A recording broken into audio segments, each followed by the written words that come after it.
sekarang ngelihat seseorang tuh bukan di posisinya, tapi sacrificing apa yang udah dia lakukan. Berapa jam dia tidur, berapa banyak buku yang dia baca, berapa banyak dia disalahpahami orang, berapa banyak dia akhirnya harus kehilangan waktu yang mungkin sebagian besar misalnya di usianya bisa dipakai untuk misalnya ya lebih banyak bersenang-senang. Bukan berarti bersenang-senang nggak boleh, Bill, tapi itu kan adalah tentang sacrifice. Nah itu yang membuat ya udah, itu tentang waktu aja sih. Kamu mau susahnya sekarang apa nanti? Kalau kamu mengambil susahnya sekarang, ya boleh jadi kamu mudahnya dapat lebih awal juga. Tapi kalau kamu ngambil mudahnya sekarang, ya udah deh, lay aja misalnya malas-malasan gitu. Ya udah ketika yang lain mempersiapkan ABC, kan ada kesempatan untuk main-main. Ya udah saya main-main dulu. Ya jangan salahkan ketika dunia keras ke kamu nanti. Jadi itu hanya tentang jatahnya mau kamu ambil kapan, gagalnya mau kamu ambil sekarang atau nanti. Nah, di situ akhirnya saya ngelihat kalau misalnya ada kesempatan untuk sakit sekarang deh. Benar. Apalagi masih muda. Karena Mas Sally meng-highlight muda, Bill. Benar. Karena kira Sally belajar muda itu mengandung konsekuensi 4. Pertama, konsekuensi positif ya. Pertama, energi kita masih besar. Gagal sekarang, proses kita bangkit itu membutuhkan energi, Bill, menurut Sally ya. Dan energi anak muda itu masih membuncah banget. Tinggal mau diarahkan ke positif apa negatif. Kedua, waktu. Dan waktu ini, mau ke timur maupun barat, waktu ini sesuatu yang berharga banget. Sampai di titik tertentu seseorang misalnya dengan financial capacity tertentu, akhirnya yang dia beli adalah waktu. Dia membeli waktu orang kan untuk mengerjakan misalnya berkali-kali lipat. Yang ketiga adalah curiosity, rasa ingin tahu. Anak muda itu masih membuncah terhadap banyak hal. Dan yang keempat, anak muda itu senang melawan arus. Anak muda itu gak suka status quo. Sejarah membuktikan bahwa setiap ada perubahan besar, pasti di belakangnya ada anak muda. Karena anak muda gak suka kalau udah, kok gini-gini aja ya.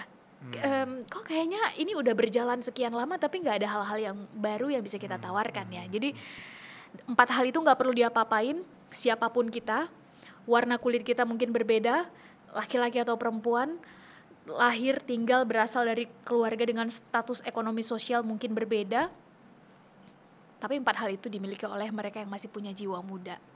Nah dari 4 hal ini, Bill, akhirnya Sally sadar bahwa gak mungkin ada perubahan besar bisa terjadi kalau di belakangnya gak ada anak muda.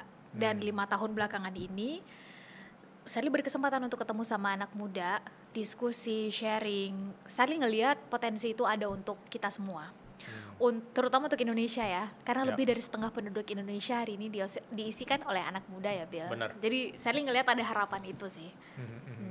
Aku penasaran seorang Shirley ini apa keresahan dia setiap hari, terlepas dari keresahan pribadi atau apa what keeps you awake ya, sebelum tidur mikirin apa, bangun tidur apa, tapi di sisi keresahan apakah positif atau keresahan global, terserah apa sih? Wow, keresahan kalau ya? nggak mau diceritain nggak apa-apa, tapi kasihan udah aku tanya. Tapi kalau Bilal dulu deh, Bilal keresahannya apa yang paling mengganggu pikiran Bilal deh? Pinter Nifta. Paling simpel sih aku keresahan mager sih. Mager ya? Kenapa mager? Sekelas ini, sorry berkelas kan lahir dari sekelas itu sekolah kelompok malas ya. Oke. Jadi aku ini kalau bangun pagi udah alarmnya jam 5:30 misalnya, itu aku udah janji sama diri sendiri untuk nge-gym atau olahraga pagi kan. Tapi itu selalu aku lawan, kayak aku selalu berantem sama versi aku, kayak you versus you terus tiap pagi. Oke. Itu keresahan aku. Dan malam juga apakah harus tidur sebelum jam 10, itu juga keresahan aku. Jadi keresahan aku simple sih. Nah keresahan Mbak Sally sekarang. Sampai sekarang? Sampai sekarang. Jadi sekalipun kamu udah punya platform berbagi kayak gini? Udah punya platform, udah konsisten olahraga, tapi ya aku tetap harus melawan itu. Berarti bener dong kata orang bijak bahwa sebetulnya musuh utama kita adalah diri kita. Bener, gak orang bijak, orang gila juga kayak itu. Musuh utamanya itu emang dia kan. Iya. Nah sekarang Shirley nih, tanya balik nih kan. Wow, pertanyaannya sederhana tapi jawabannya kayak berat ya, Bil ya? Berat, karena itu yang kita lawan setiap hari kan. Betul. Itu keresahan aku sih. Sally nggak bisa jawab kayak hitam putih gitu sih, Bill, karena ya, boleh silakan. Karena gini, Sally setuju bahwa Sally akhirnya bertanya kenapa ini semua dimulai ya, maksudnya yang Sally kerjakan sekarang. Ternyata irisan terbesarnya itu ada di mindset. Dan mindset Sally sendiri yang hari ini sedang dicabik-cabik oleh Tuhan lewat keadaan ya. Kadang-kadang kan, Yep. kadang-kadang mungkin kita terlalu keras atau cara berpikir dan kitanya terlalu keras sehingga ya Tuhan dengan caranya menarik itu. Nah, kembali ke poin, boleh jadi ada mindset Sherly yang selama ini keliru, terus diubah. Nah, selama ini kan Sherly kalau berbagi tuh awal mulanya mindset, Bill. Maksudnya Sherly belakangan 5 tahun, memang awal mulanya sosial politik, tapi belakangan Sherly banyak berbagi tentang self-development. Yeah. Dan saat bicara self-development, otomatis bicara tentang pendidikan, apalagi di zaman sekarang. Benar. Bicara pendidikan, awalnya adalah mindset, ujungnya adalah karakter. Nah sekarang, Sherly itu berlawanan dengan mindset Sherly sendiri atas banyak hal.